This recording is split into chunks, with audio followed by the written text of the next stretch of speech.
My name is Peter. I'm a recovered alcoholic.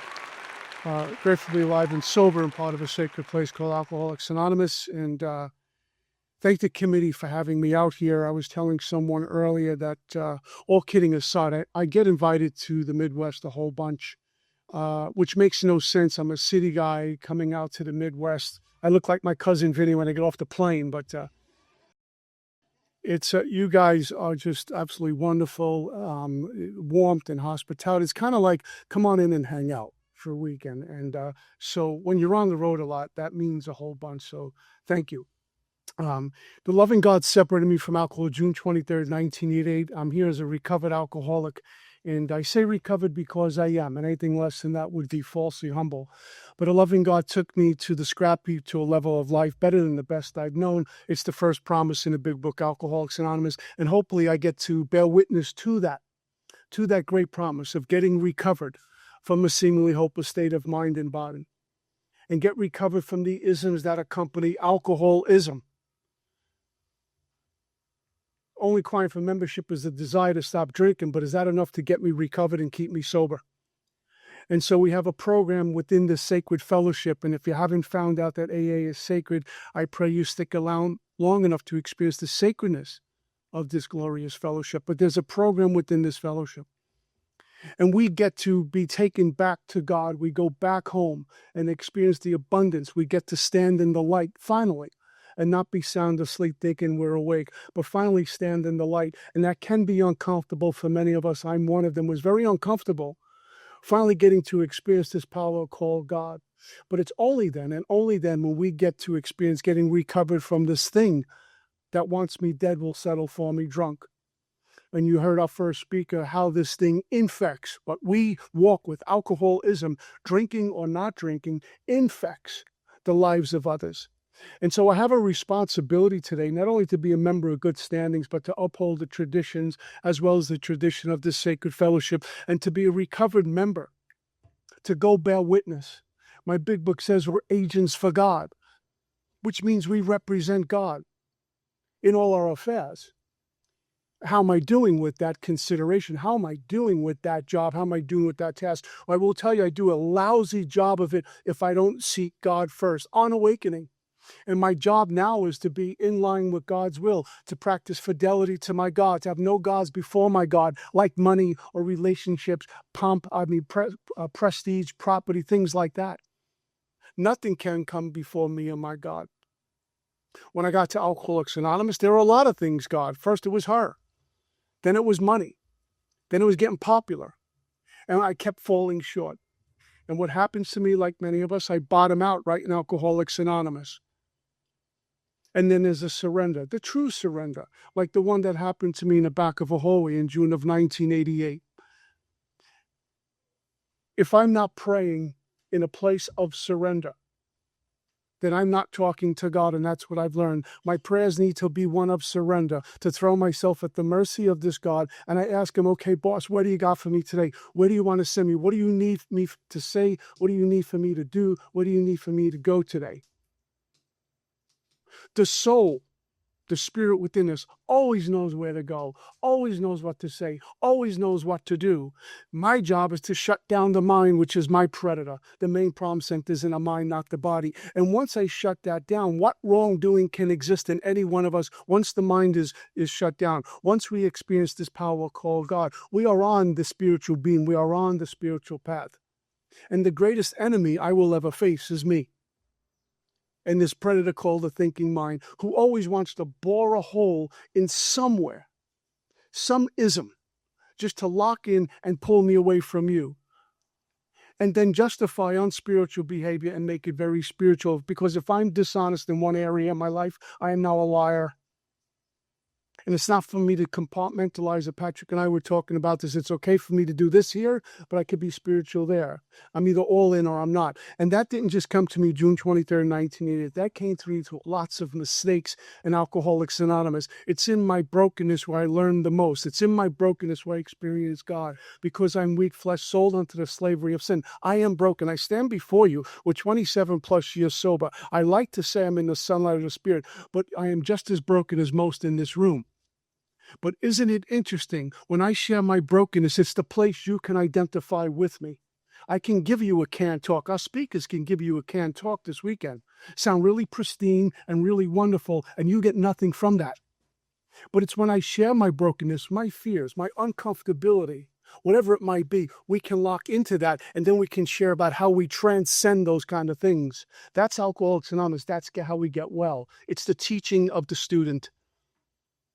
So it's in my brokenness that I come here before you as well, besides being recovered.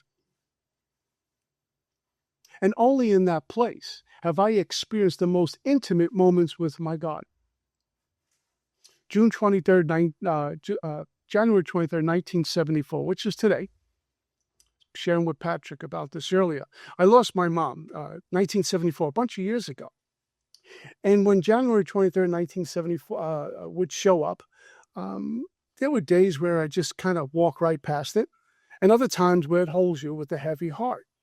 And I got up at around 5:30 this morning, and I need to let you know where I am. My heart is incredibly heavy today. And I don't know why that happens, but I did my prayer meditation. I wept in meditation this morning, and it's just heavy. So I don't want to be a fraud and tell you everything's just absolutely wonderful, but it is intimate at the same time. And I make prayers for her, and I make prayers for our sacred fellowship, I make prayers for many, but that's how I stand here this morning with a very heavy heart. My mom was an alcoholic and addicted to Valium. My mom attempted suicide many times. I'm in the business I am in. There's a treatment center business, and I learned a whole lot. And I can tell you that my mom was probably severe bipolar, untreated. Pouring alcohol and pills on that is deadly. And she hit that place of what most of us get, where we want to just end it. And after about a half a dozen times, she finally succeeded in taking a life. And my life changed forever till this moment, because my heart is heavy. We're 27 years sober and a whole bunch of years removed from that. But that's what alcoholism does. Wants me dead, will settle for me drunk. And I've been in that place on this path where I tried to take my life, because the pain of living as an active alcoholic was so great. And some of us can experience the pain of living as a sober alcoholic without a solution and without any kind of spiritual remedy, that checking out of this thing called life looks like a good way to go. That's alcoholism. That's untreated alcoholism. And so, like most things, as I did this morning, very early this morning, I asked God, why is my heart heavy today, God? You know what I got back? Because you're still afraid of me and you still don't trust me. How's that for humble? I like to say I trust God with everything, and that's what he gave me. And I had to think about it. Do I really believe she's in a good place? Do I really, in my heart of hearts, do we, in our heart of hearts, really believe that God's going to really care for us when our back's up against the wall, when sickness happens, when loss of a job happens, when the end of a relationship happens? Do we really say, okay, God, I know you got my back, let's chop wood and carry water? Or do we back off a little bit and say, God, are you paying attention to this? Our book says, let go absolutely. I let go absolutely like this, with one hand on it. And it isn't until there is nowhere to turn that we let go absolutely. My sponsor gave me something a few months ago that was just indescribably wonderful. And he said to me, you know, the sponsor gives you those considerations that sound like riddle within a riddle. And you say, why are they doing this to me for? And he says, God speaks through brick walls. Okay, I quit. Give me the answer.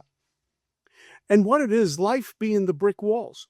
We will find life is unfair. Life will come at us. Sometimes it's because of our own doing. And we're surrounded by life and we can't seem to get out, under, or around. And what do you do if you're like me? You try to push your way out, crawl underneath, or climb over. And then what happens is we're bloody and exhausted, and we hit our knees and we surrender once again. And that's when God says, there's an opening right there. God speaks through brick walls. And every time I have found myself surrounded by life, I drop to my knees after I push and hold and fight and wrestle and negotiate and bargain. Okay, Father, what do you have for me? And he says, follow this. And that's the only time I trust. Sometimes being comfortable in Alcoholics Anonymous can be just as dangerous as being untreated in Alcoholics Anonymous, because I can step right back into the I'm God chair. I have a really bad, an abnormal reaction to abstinence. I don't do good just being abstinent. What happens to me when I'm in that place, the ego starts getting fed and the spirit starts to get starved. So very often God will give me things. God will present things to me that I'm saying, why is God giving me this? It's to get my attention. The best thing I can give my God are my sins and my cry for mercy. It's the most intimate things I can give God. It's the most intimate moments I get to experience with God. And that I've learned after many, many years in here. I haven't met an alcoholic yet who hasn't said at one time we took credit for the things that went well and thought we were in charge every once in a while. Look at the great job I did. Look at the wonderful talk I just gave. Ain't I just wonderful? So I'm grateful, quite frankly, even with a heavy heart, for the lessons that my Heavenly Father presents to me and the lessons that I've learned when life comes at us.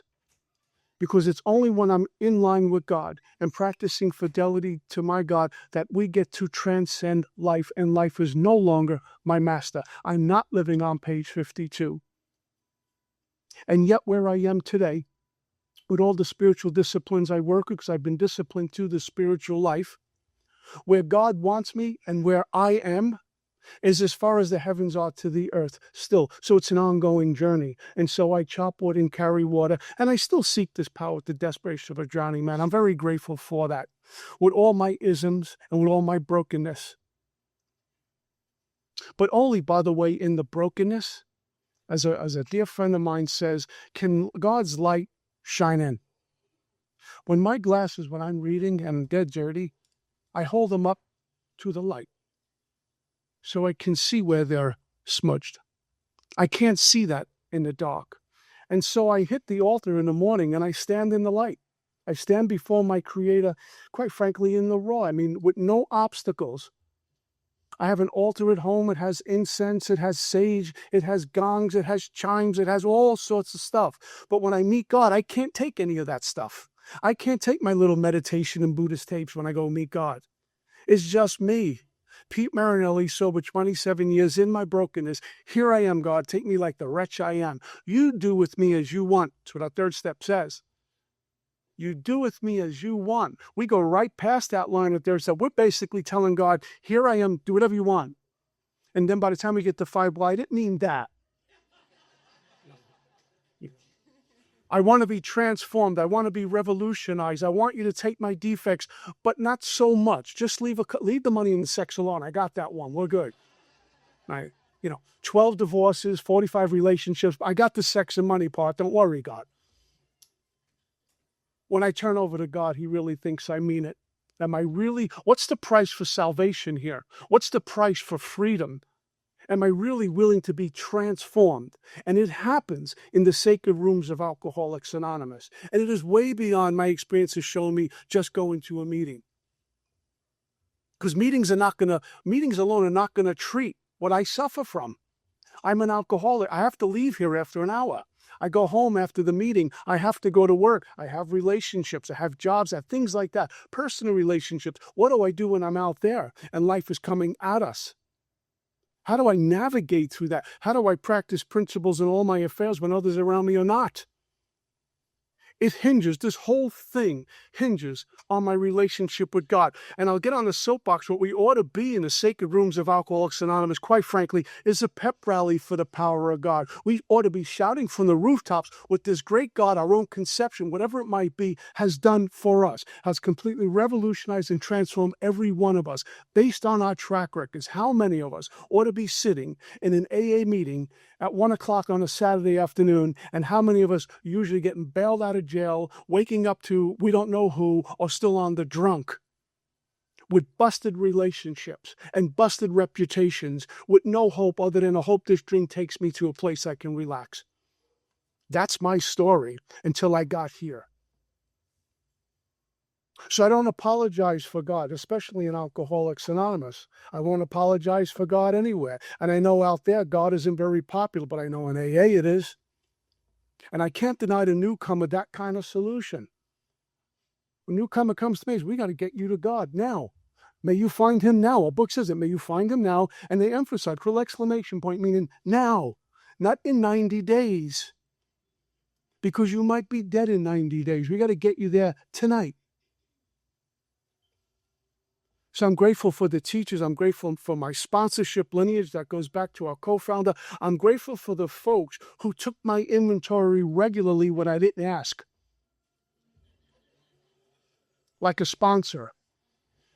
Because those are the folks that exposed the wounds. Those are the folks that exposed me to me.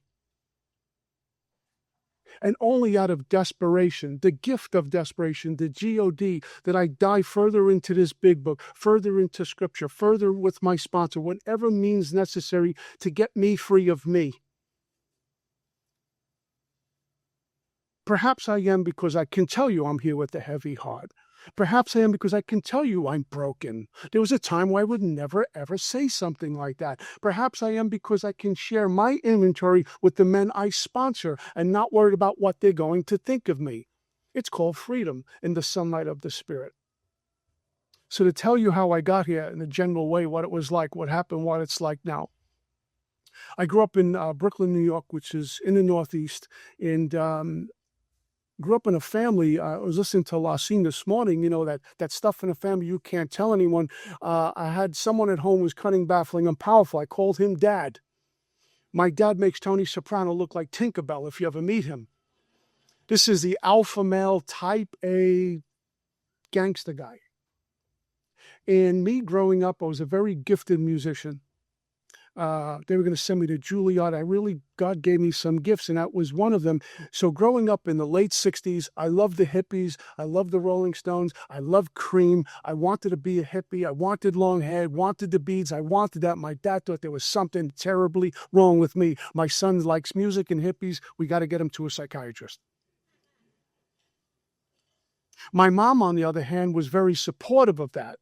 We were almost like, we were so close in personalities, and she encouraged me to do that. So there was this stuff going on. My dad was angry most of the time. He worked and would go out to gamble on a Friday and come home Tuesday and drop a lot of money on a table, and that was supposed to make everything all right. And the only conversations I had with my dad was to get money off of him, or he would lecture me. It wasn't like, a Hallmark card. It just wasn't happening back then.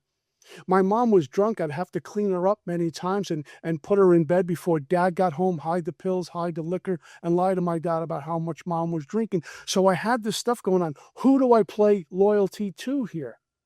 And quite frankly, between ages 8 and 10, there was what I always refer to as a distant relative who was behaving really inappropriately with me as a young boy. And I remember crying myself to sleep because I was being violated and I couldn't tell anyone. It wasn't like nowadays where you can talk to people and you have therapists and all that. This is something you just kept quiet with, you went to bed with. And so by the time I hit adolescence, I was feeling kind of dirty on the inside. I had this deep, dark secret. And at around 14 years old, I came to in terror one morning, hearing my dad on a 911 call, screaming to the police that his wife was dead. And I remember laying in my bottom bunk, being literally frozen in fear. I could not move. And I knew at that moment my life was over. I had to deal moving forward with this guy who I had no relationship with, and quite frankly, my dad and I never got along. He saw blue, I saw white, and that's just the way it was.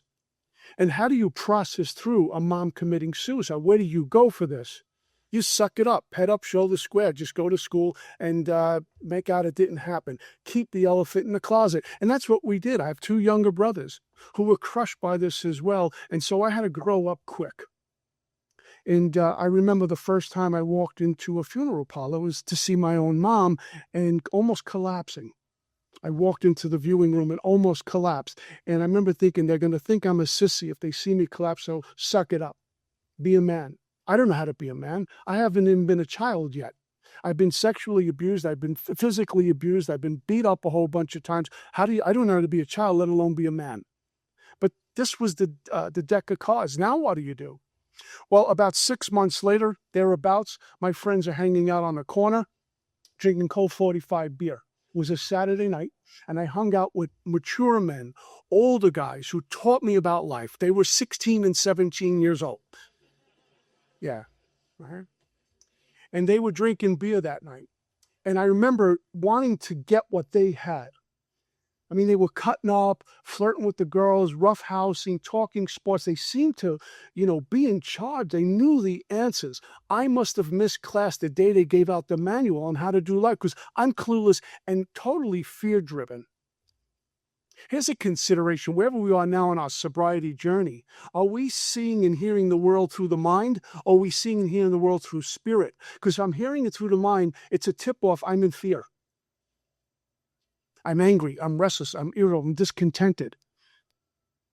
When we walk into the sunlight of the Spirit, we start to hear through the Spirit. We start to see through the Spirit. We start to speak through the Spirit. Our behavior is one of godliness, not worldliness. But back then, I was attached to everything. I needed your approval. I needed your applause just so I can feel somewhat okay in here because it was very, very wrong in here. So I put my hand in and I took a few pops off that quart, and nothing happened. I remember this warm, sudsy beer. What's the big deal? And I drank some more, and I drank some more, and I drank some more. And then I started to feel something that I never experienced before. And that was a sense, as our book talks about, ease and comfort. I started to feel like I can breathe again. I had wind back in my lungs again. And I continued to drink. I got taller. I got better looking. I roughed house with the guys. I was talking to the girls. Guys, by midnight, I was now Al Pacino. This was absolute.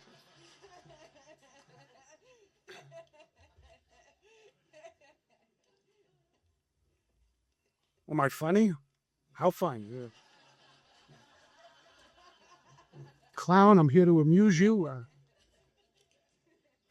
No, that's how it was. And I love the effect produced by alcohol. My drinking was just to breathe. My drinking was to feel. My drinking was to be a part of. My drink was just to get me out the door. And drinking at the beginning was not a problem. Because if it was, I would have put it down. Drinking worked. Alcohol worked. It took me from where I was with life coming at me, and it hurts. I don't know how to navigate. When I drink and it starts to do what it does, I'm part of. I'm okay. The fear dissolves. The ego takes over. I'm okay again. I can do all things when I'm drunk. Just ask me. I love the effect produced by drinking. So that's why I return to it. But who knows about a craving to alcohol, phenomenon called craving, this allergic reaction? Who knows anything about a mental obsession? And who ever heard of a spiritual malady at 14 years old? These words I never heard before. Mom was full-blown alcoholic and a dope fiend, but I don't think of Mom as an alcoholic and a dope fiend. Mom was just sick. I don't know what this looks like. And I'm just at the starting point, so I like the effect produced by drinking. My first drunk was euphoric. It was wonderful. I remembered everything. And the next morning when I went down to the park to play ball with the older guys, I remember having that night before I had a panacea for my ills. That's what alcohol is, a panacea. It covers all the holes in me. It makes me feel good. And I swear to you, if I get untreated in here, so untreated that the wheels come off the bus and I walk away from this, there's a drink waiting for me that's going to tell me it's going to be okay. Just one little drinky poo, Pete, and I'll be your best friend. Because I've learned this, the way I go forwards through the steps, I can go backwards through the steps. No sponsor, cut back on meetings, not helping anyone, prayer meditation is out the door, I'm not up to date on amends, defects of character starting to run the show, I start to blame you for my troubles, I'm not turning anything over, there's no such thing as turning it over, insane thoughts start coming back. I start to behave very unspiritual and justified at every cost. And then you heard I'm drunk. And you say, how did that happen? He was here last week. Because we can unravel and go backwards through the steps. Rather than the steps taking us home, the steps are a forward journey backwards. The steps take us home to what the Oxford talked about. That's purity, honesty, unselfishness, and love. We're standing in the sunlight of the Spirit. Who knew about this at 14? When I'm drinking, I'm saying, I feel pretty good about me and my life for the first time. Give me more. And so when the following Saturday rolled around, guys, I didn't wait. I took a couple of pops off that quart and I waited. That was the difference. At first, what's this beer? It's no big deal. Now I'm drinking, I'm waiting when it's going to hit me, because you can feel it coming on. You know it's going to be a good night. It's starting to work. The engine's running.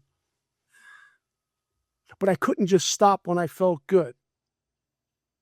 I wanted to stop many times when I felt good. But my mind and my body was like a vice grip saying, you need more. My body said, yeah, we do. Keep screaming for more. And I'd always wind up in a jackpot over and over and over again. My first drunk, I didn't get locked up. No fights. Didn't owe anyone money. I didn't regret who I was waking up next to. It was euphoric. But progression of alcoholism does what it does. And in a short time, I was coming to in the morning and needing money. And like a coward, which I would take money from people who love me, my family. And I started to take money that was lying around the house to get drinking money. I started to steal things that I shouldn't be touching to hawk them and get drinking money. And my life quickly revolved around drinking. I'm not even 17 yet. I have a problem. I think of 14 and 15 and 16 and 17-year-old kids. I worked in adolescent treatment for a while. I see these young kids coming in needing to drink because they can't do life without it. How radically wrong is that? And I'm one of them. Many of our stories, we pick up around the same age, around that 13, 14-year period, and we can't stop, but we need the drink. There's something really, really wrong. What I'm here to report to you, my experience has been this. Whatever trauma it might be, and some of us have serious trauma, there's still, the common thread is a disconnection. Not literally disconnected, because we can never be separate from that which we already are, that's God, but a feeling of disconnection between us and some power. So what do? I look for that power in the bottom of a bottle. It's going to give me my electricity and connect me to something. It's going to work. Somewhere in that bottle is my panacea. Because when we come in here and we get teachable, we take that drunk, we're brought back to God, trauma or not, and somehow we feel a connection again. We enter the world of the spirit, and everything from the inside out changes. And we can be in the same house, in the same town, with the same parents, and the same spouse, and the same children, but in here, everything has changed. We are now looking at life completely different. Lassine talked about that this morning. It was very profound this morning. Thank you. But at 14, I need a drink. 15, I need a drink. 17, I need a drink. And one morning I came to and I found my dad's checkbook. I've shared this from a million podiums. I had the brainstorm that if I forge my dad's name on this checkbook, I can go down to the local store. They all knew my dad. And say, my dad gave me this. Can you give me some cash? And that's just what I did. Is anything for your pop? How's he doing? Tell him I said hello. And they give me $20 off this check. And I go to the back and buy beer, and they wonder, I don't think he meant that. And what I thought I discovered like plutonium or something. I mean, I take a check, he's not missing it, I sign his name, I get money. I didn't know about checking statements back then. I thought these checks just went into like cyberspace somewhere. They disappeared. But every month you get those things back in the mail. And they would be the big checks with the rubber stamp, and he came looking for me. Now, this is not the type of guy, my dad's not the type of guy you want looking for you when he's feeling happy, which is rarely, but you don't want him looking for you. And I remember I was sitting in Lower Manhattan, right across the street from the Brooklyn Bridge. I was sitting in the car with a young lady, and I thought I was a player. I thought I was, John Wayne and Al Pacino and Dirty Harry. I'm me. Look, you're so lucky to be with me, honey, right? We met the night before, got drunk, and I was playing the names of my children already with this woman. And then reality showed up because my dad drove up. And he jumped out of the Lincoln he was driving. I could see his pinky ring from like a mile away. The cigarette goes down, and this eyebrow, it looks like Robert De Niro in Goodfellas. I mean, the eyebrow goes up, and you're in serious trouble. And he screamed my name, and he's walking towards me, and like the man's man that I was, I handled it accordingly. Honey, that's my dad. You talk to him. I'm out of here. And I ran away. Yeah. Yeah. And my dad caught me, and I cried. Fake tears. And I blamed her. I blamed everyone in the neighborhood. And then I did what I did in many of my treatment centers. Mom committed suicide. It's so painful for me. I don't know what else to do with this. And off I went to my first treatment center, which was an interesting stay because back then, 28 days and you were good to go. That's what the insurance company said, 28 days, not 29, be way too much, but 28, you're good to go. Good luck. And what I did for 28 days was push-ups, sit-ups, talked about my dysfunctional family. Guys, I hated my family on the day of discharge more in the way of admit day. There was one time in treatment, they took us to a gym about the size of this room for physical activity. And there was a basketball hoop on each side of the gym. And they gave us one basketball. Now, we got alkies detoxing, junkies detoxing, crackheads detoxing. I mean, it was a mess. And they say, go play basketball. And and the ball rolled from one end of the gym to the other. And it looked, this is what physical activity sounded like in treatment. I'm not getting it. You get it. When the ball bounced and we watched it bounce, and the potheads were like, wow, man. Again. The crackheads, they were great when the ball was bouncing from one end of the gym to the other. They went like this, I'll get the ball, don't worry about it, I'll get it. And we went out and smoked a cigarette, and that was pretty much physical activity. They took us for dance therapy. This was a riot. Imagine detoxing. They say, now dance. Really bad scene. So I would go out and get drunk. Now, treatment has a place. I'm in the business. It does a lot of good work. I just have fun with it. But at the time, I had not conceded to my innermost self, certainly on my first treatment center. I got caught. I got caught stealing from my dad. And he let me know what a huge violation that was in the family honor code. In fact, I remember him telling me, I don't care what you do out there, you don't do it here. So already I was being labeled a complete misfit in my family. And he told me in no uncertain terms I was. How I embarrassed him in the family. And so I went about my business and made my second treatment center. I made my third, fourth, and fifth treatment center. And what I'm here to report to you is this. I've been in 7 treatment centers. In my first 6 treatment centers, I managed a total, over a whole bunch of years, 2 days of continuous sobriety. 2 days. In my first 6 treatment centers over a bunch of years. On my own power, I come up with 2 days of continuous sobriety, and they are what we call the white knuckle sobriety. And that was after my 5th treatment center, where I spent 9 weeks in there. When I discharged on a Saturday morning after my 5th treatment center, my body did not need any mood or mind-altering substance. It did not. I had no post-acute withdrawal syndrome. I didn't have shakes. I was okay physically. My mind told me, we need a drink. Because for 2 days after my 5th treatment center, Saturday and Sunday, I was vibrating on the inside. I was sweating. I couldn't eat. I couldn't sleep. I had the chatter of 1,000 voices going at once, where if I was here, I had to be there. If I was there, I had to be there. I could not settle in. No meetings, nothing, just me being abstinent. I have a really bad reaction to abstinence. And I held on as much as I could to the wheel until Monday morning. And I showed up to the liquor store in South Brooklyn, waited for him to arrive, went in, put my money under the glass partition, got a pint of Mr. Boston Blackberry brandy. Guys, I cracked the seal and I drank it as fast as I could, waiting for the electric to happen. I looked like a guy who had been on a desert without water for a month.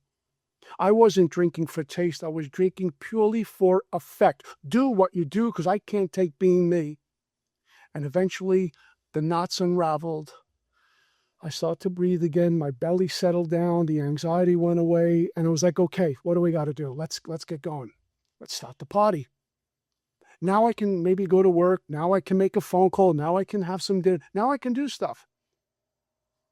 This is how I drink and why I drink, just to breathe, just to feel alive, just to feel a part of, just to be okay in my own skin.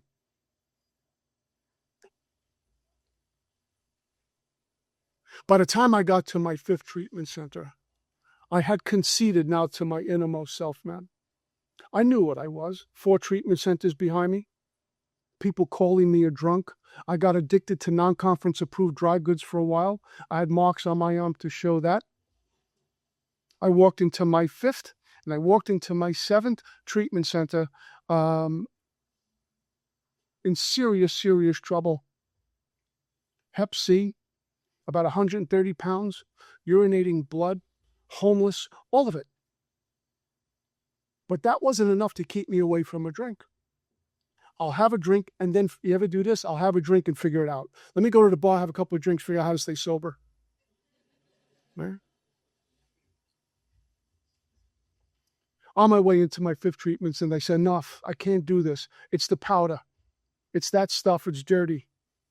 I'll go through whatever this detox is going to be like because I know what I'm in for. And I had horrific times detoxing. I mean, just nasty, nasty times. That has sent me to a hospital one time. I really don't do good with that. And I knew what I was in for, but okay, I'm done. But my mind says, but liquor is okay, and a couple of pills once in a while is really okay. You're okay with that. You're not dirty. You're not in the hood. You're getting liquor. That's okay. And 9 weeks in my 5th treatment center. And I got drunk 2 days later. On my discharge, my dad, we didn't get along growing up. I didn't like him. I don't think he liked me. We just didn't mix. I saw life one way. He saw life another way. But it's really interesting how God pulls in players so roots grasp new soil. And again, I identify what you were talking about this morning. Only until I got here could I even take a glimpse at how my dad had to go through life, because he was in his 30s, having a wife who's trying to commit suicide every time he turns his back. She's drunk all the time. She's eating pills. I don't even know about the fidelity issue. I have 3 boys to raise. No wonder why I'm angry all the time. I couldn't see that till I got here. And what AA has allowed us to do, he and I, and both my brothers, is have our roots grasp new soil by all of us running out of road, trying to do life the way we see fit. And anytime I'm trying to do life the way I see fit, I'm going to hurt me and I'm going to hurt you, purposely or not. It's going to infect you. I'm going to affect you. And it isn't good because I'm not carrying a vision of God's will into all my activities. But who knew about that back then? So my dad showed up like the cavalry. I was a dock worker, a longshoreman. And back in the day, in the Camelot era of this union, we were probably the 2nd most powerful union in the country. This was a job that you can never, ever get fired from. If you got fired, there'd be a wildcat strike across the country. You could not get fired from this job. I got fired from this job. And because of my shenanigans, my stealing and not showing up for work, etc. And when I got out of this treatment center after 9 weeks, my dad agreed to get me an apartment. And he says, if you prove yourself and do what those people in the treatment center told you to do, I'll see what I can do by getting your job back. I was making serious money on this job. 2 days later, I was drunk and I had to live this secret life and try to show up to my dad and my family sober, and that just wasn't working out. And in a short time, I got thrown out of this little studio apartment. Now, Park Avenue, Park Bench, guys, pain is pain. It's the emotional thing that brings us in here. I had not yet met the gift of desperation. I still had a lurking notion, a reservation that somehow, some way, life was going to fit my game plan, that you were going to fit into what I think you ought to be doing. I had to run out of road still. Even though I conceded to my innermost self, even in my 5th treatment center, I had a powerful desire not to drink, and my big book says to no avail.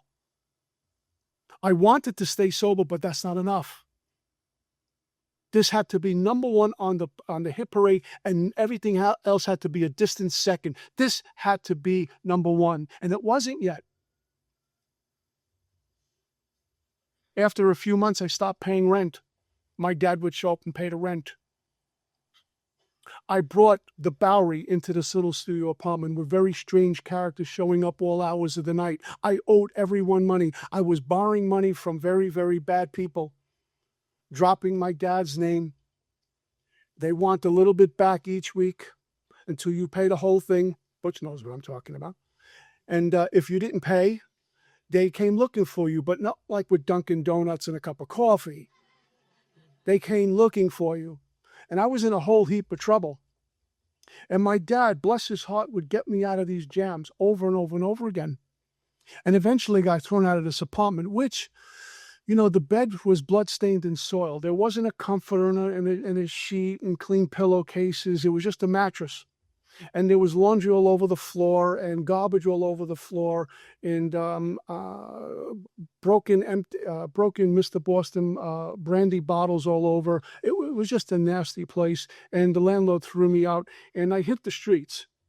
Now, interesting being on the streets, I came to the realization one particular day, it must have been about 3 or 4 o'clock in the morning, when our book says we know loneliness such as few do. 3, 4 o'clock in the morning, I'm running through Lower Manhattan, and I realized if I get arrested right now, if I get killed right now, if I overdose right now, whatever happens to me, no one knows where I am. If I get arrested and then released, no one knows I've been arrested or released. When I say no one, I mean my family. And as much I despise and had so much contempt for their so-called normal lifestyle that they were doing good and I'm stuck in the streets, I was missing them unbelievable. My heart was heavy. Why couldn't I just be back with my family? No one knows where I am. It's 4 o'clock in the morning. I'm in Alphabet City, a really sordid spot back in the day in Lower Manhattan. You were only there if you're up to no good. No one knows where I am. Oh my God, how did I get here? This was not the game plan. Alcoholism will hijack every one of us. Even our Al-Anon members, if they're not doing the spiritual disciplines, they will be back to doing what they were doing before. We just get hijacked. I mean, how many of us were saying, okay, just went to an AA meeting, got my 90-day chip, I'm going home to the wife or the husband, going to have some dinner, play with the kids, make prayer, and go to bed. And somewhere on that journey, I'm in a bar. I'm in a crack house. That was not the plan. We get hijacked. That's powerlessness. Step 1, they tell us the only one I have to do perfect, and I don't even have the power to do that. Lack of power is my dilemma. I need to get power to have no more dilemma. But what price am I willing to pay? What price am I willing to be completely free? For me, it's about surrendering everything. Who I think I'd be, where I'm supposed to live, who I'm supposed to be with. Am I supposed to be with anyone? The amount of money, all of it is none of my business. My recovery is none of my business. My God allows me to play in it as if it was. My life is none of my business. My God allows me to participate in it as if it was. But it is none of my business, because when it becomes my business, I start to look over the fence and how come you have that and I don't? A few years ago, moved to Florida, and I get this brand new Lexus, brand new. I couldn't believe I'm actually driving this car, living across the street from the beach, not a cloud on the horizon, end of a perfect day. I come up to a stoplight. I'm feeling as spiritual as can be. I'm behind the wheel of a Lexus. The sun is out. It's beach time. It's 80 degrees, guys. Right? And who rolls up next to me? A little knucklehead about 25 years old in like a Lamborghini or one of these things. And the first thing I go is, what's wrong with me? I can't believe this. Why does he have that and I don't? That's how quick we can get hijacked. The difference was I caught myself. I like my life.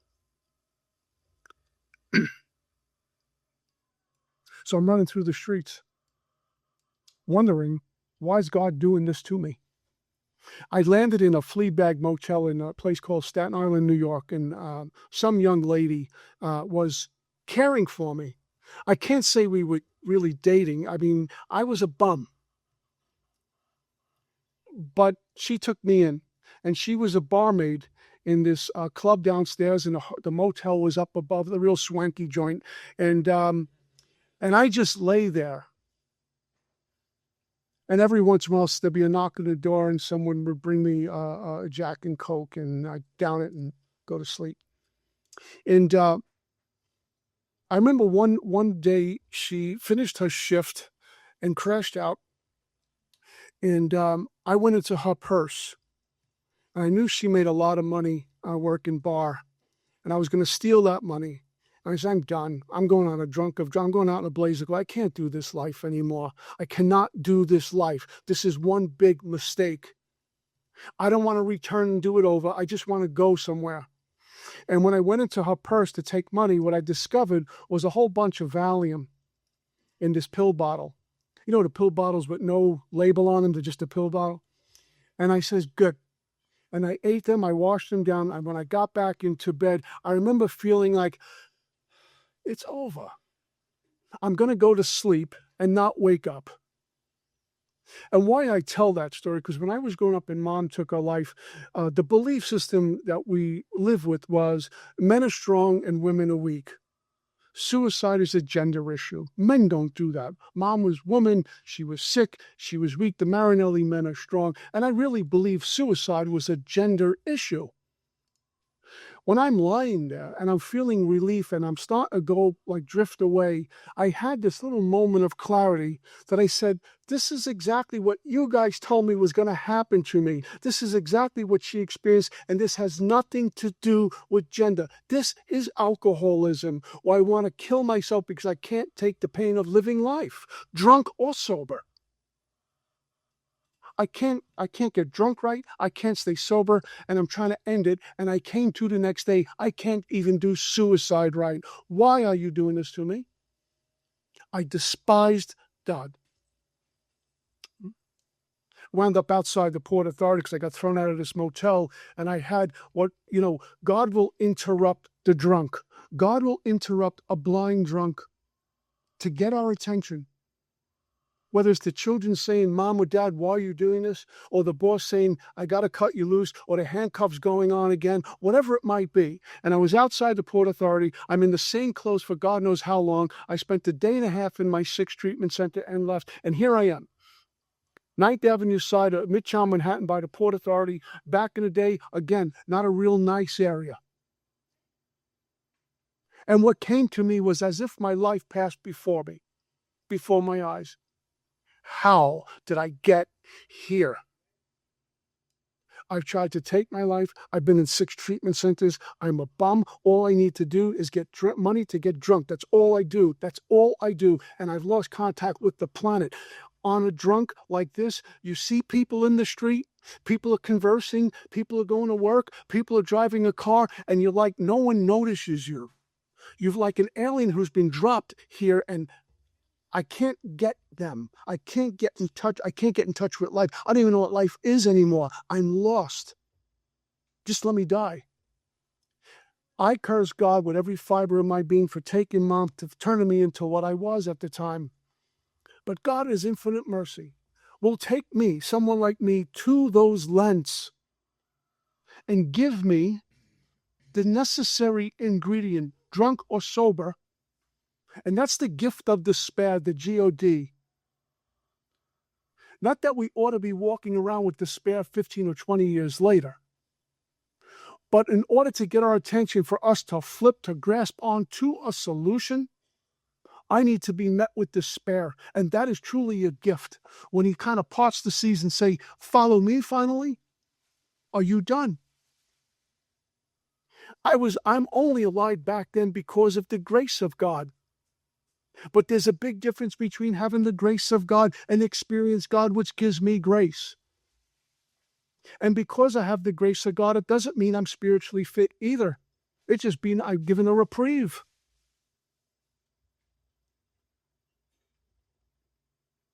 And I curse God. And I don't know what happened to me afterward that day outside the Port Authority. I still don't know to this day how I showed up there. I know I was doing a lot of panhandling. So I'm figuring I was panhandling up there. And I don't know what happened to me afterwards. That's the God's honest truth. There was this moment that I remember very clearly.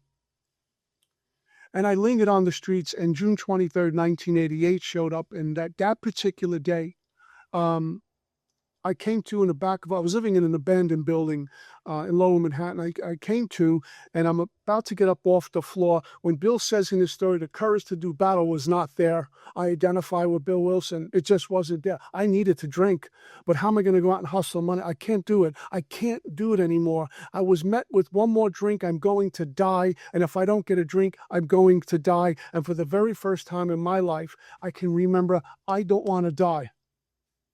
And that was my surrender. God allowed me to take stock of me clearly, but this time I said, please help me. I didn't curse him. It's the gift of desperation. We can get that in sobriety when we start to unravel and the illness goes underground and resurfaces in other areas, and we're on these sprees, food sprees, money sprees, sex sprees, fear sprees, thinking sprees, and we emerge remorseful with a firm resolution. I'm not going there anymore, but the pain of being right here on my couch with no one around is too great, so I need to go there. And this is repeated over and over and over again, and then finally say, you know what? Give me a drink, I'm out. We get hijacked. I slid back down the wall. This is as clear as it happened a day ago. And I remember I hadn't bathed in a while. I was homeless. And I realized I reek.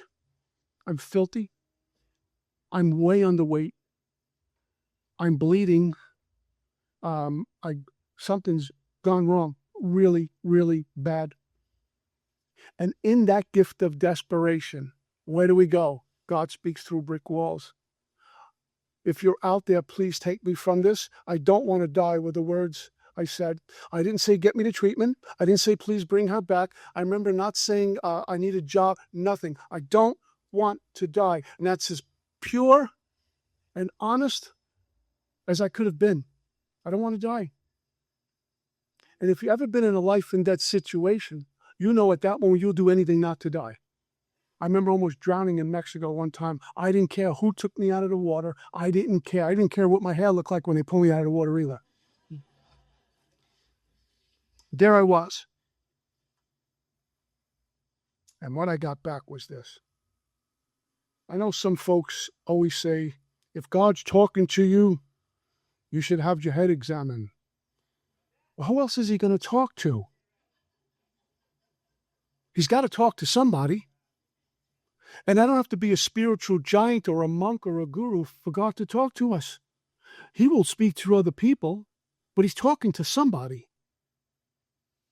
When we least expect it. When we're surrounded, as a book says, in a bitter morass of self-pity, when we're completely broken, we will hear God very clear because we're not listening to anything else. It's in the brokenness. And what I got back in this here was the thunder of silence, if you will, that whisper, that God voice. Enough, I have other work for you to do. I shared this from a million podiums, and I remember thinking it was as if someone leaned over and whispered in my ear, enough, I have other work for you to do. And I said, oh my God, I've lost my mind. This is what you told me about. I'm going to start to hear things and see things. I was actually afraid. By the way, when you first encounter God, most of us are going to go, oh my God, we don't know what it is. I've completely lost my mind. I'm hearing voices in my ear. Enough, I have the work for you to do. I bought it. I have a wet brain. Here's what I'm happy to report to you. I was completely out of my mind in that moment. What I'm also here to report to you and hope for everyone else is that if you do lose your mind, pray it never returns. I pray everyone by the time Butch is done with his talk, that everyone's mind is gone and never returns, because it is only there that the problems exist. It is only there where self-reliance and fear and self-managing my life exists. That's the problem. That is the troublemaker, the thinking mind. All wrongdoing arises from the mind. If the mind is transformed, what wrongdoing can exist? Contempt, prejudice, anger, hate, jealousy, 7 deadly sins, all of it lives in one place, the thinking mind. So why do we tell a newcomer, think the drink through, when he's only going to return to this warehouse of a mess to figure out how not to drink? The best thing I can do is be done with my mind. I don't need it. What I do need is God. And so in that moment, I went to call my dad, and I couldn't. Try to call him, collect him, I couldn't. I was getting these crying jags. My dad checked his way back. He was looking for me and found me and got out of the car this time. And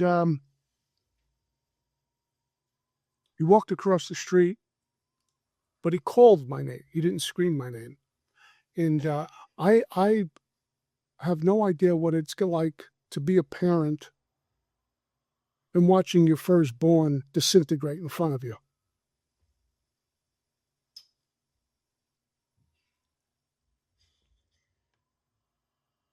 And my dad had every right to just knock me from one end of the avenue to the other.